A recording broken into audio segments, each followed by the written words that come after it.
This is a story about a man and his hot tub. A man and his hot tub and his dog. Right there. A man, his hot tub, his dog, and the fact that he can't use his freaking hot tub. All right, guys, look, this video is brought to you by contractorads.net. Link in the description down below.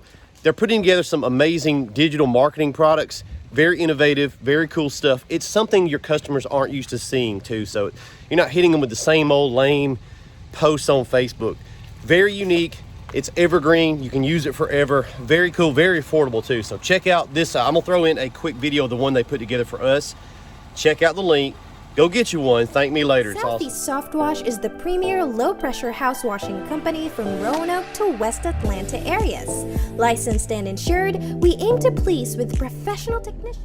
All right, guys, let me run through this story about the hot tub really quick. Super frustrating. I'm like so over this hot tub thing. So we bought that hot tub back in February. We were doing a big remodel on the house, and so I just staged it down in the driveway until we kind of got finished with the house stuff. All right. Fast forward through the summer, house stuff is done. We moved the hot tub up here on the patio where it's at now.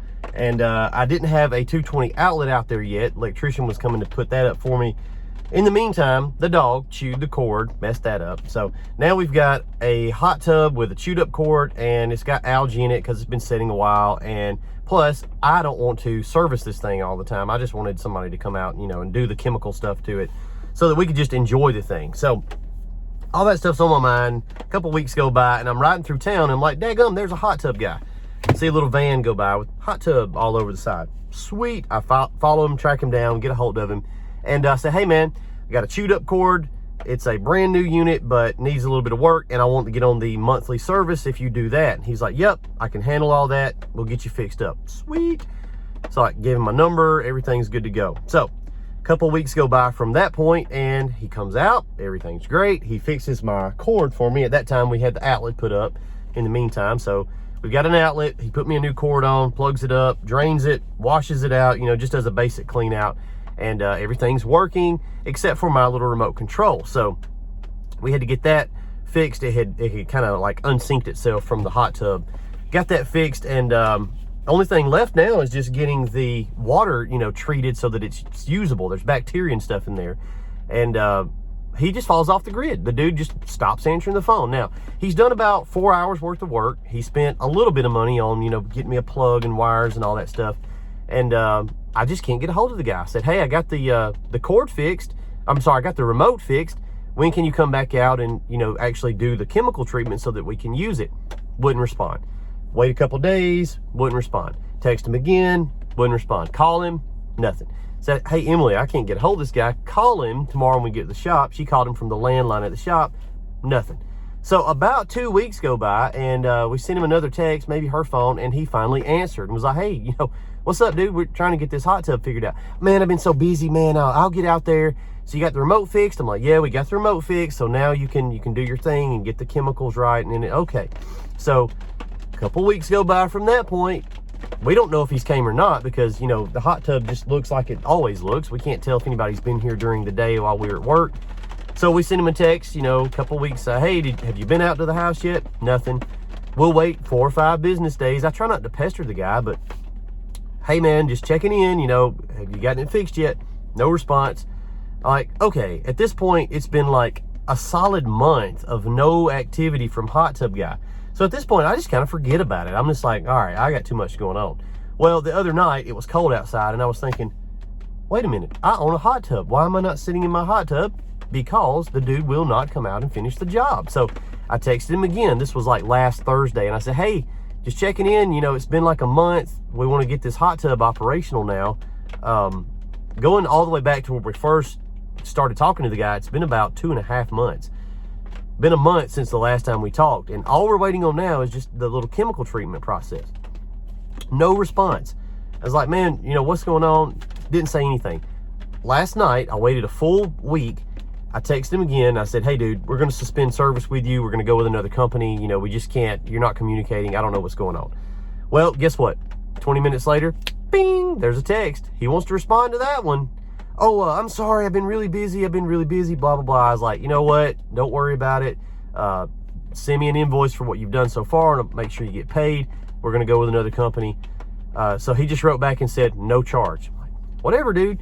If that makes you feel better, I'm fine with paying you because you did do some work, but we're not going to continue to use you because it shouldn't take 15 business days to get a response from you, right? So it's very, very stupid that you're just not answering return texts. Let's learn some lessons here of what this guy did wrong. So, hot tub service.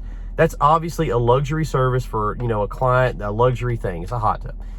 I don't care what the price is. I just want you to do your thing and send me a bill. When I first made contact with this guy, he did some initial things wrong that I think we can learn from, guys. He did not get my number. I had to give it to him. He did get my address. He did not get an email. You should always be capturing that stuff so you can put it into your Excel sheet, whether you're doing a CRM, whatever. God, at least write it down somewhere so you've got my info so that you can communicate with me. Number two, he did not explain to me his typical process, right? He didn't say, look, it's probably going to take me X amount of time to get all this done. So he just leaves it open-ended. That way, me, the customer, I have no expectation of how this is going to go. I don't know. Is it going to take a week, a month, 2 months? I don't know. So he should have told me something at the beginning so that I've got a baseline to work off of, some kind of expectation. He did not set expectations. If you don't set expectations, your customers will, and they're not going to be the ones you like. So always set expectations. Always get all their info. Number three, he won't communicate, right? He cannot communicate to save his life. All of those things add up to the fact that we got to cut ties with this dude. Now, his actual work is probably fine. He probably does a good job with the physical labor. That's what we're trying to teach you guys at events like WashCon. It's not just about going out and washing the house or fixing the hot tub. It's all the other things that create an overall customer experience. It's the little stuff that adds up to make it a good experience. When that customer calls you, when they stop in your office, when they send you an email, what they're looking for in that initial contact is that feeling of they want to check it off their list, right? They're at home, they're at their office, their business, they own a business or whatever, and they see something, and their mind says, I need to get that took care of. Now, unless they're going to do it themselves, that means they're going to hire a contractor to do that. They want to get their phone out, find you. You look good online, right? Maybe they saw a flyer, maybe they heard about you, but they see you, they call you, all those critical steps to get the process flowing. Now, when they call you, you got to answer, okay? If you can't answer, hire an answering team because you got to keep this process flowing up till the completion and the payment. This is what we're shooting for over here, is to get paid, right? We want to get paid. But you got to do all these other things to make sure that this moment happens where we get profit out of this paycheck. So you got the initial contact, you got the way you look, you got to be able to be found online, you're migrating through all the steps. Your customers want to feel like when they hang up the phone with you, that box is getting a green check mark in it and it's going to be a problem solved for them. They don't have to think about that issue anymore. They got a guy, he's going to take care of it. That's what they're looking for, is that feeling of accomplishment that they can check it off the list, right? And then once you do, you can do all that and then not fulfill on the backside and you're screwed up there, right? But if you fulfill on the backside, but it just takes you forever and you don't do any of this front end stuff, you're crippled on one side of the coin or the other. If you can get it all to come together, you've got a seamless process from front to back where the customer onboards all the way through to you getting paid. All those things have to work perfectly so that you can repeat that process over and over with those customers. It's just not that hard to do. It's really not. These are the things we're going to be teaching you guys at WashCon, is how to not be hot tub guy and how to be a professional service business that you can take the skills you know how to do, right? And if you don't know how to do the skills, we're going to teach you that too. But it's all of these things to make a cohesive business so you don't have frustrated customers. I'm not the guy that wants a discount. I don't want a discount. I don't want to haggle. I don't want to bargain. I'm not going to pester you.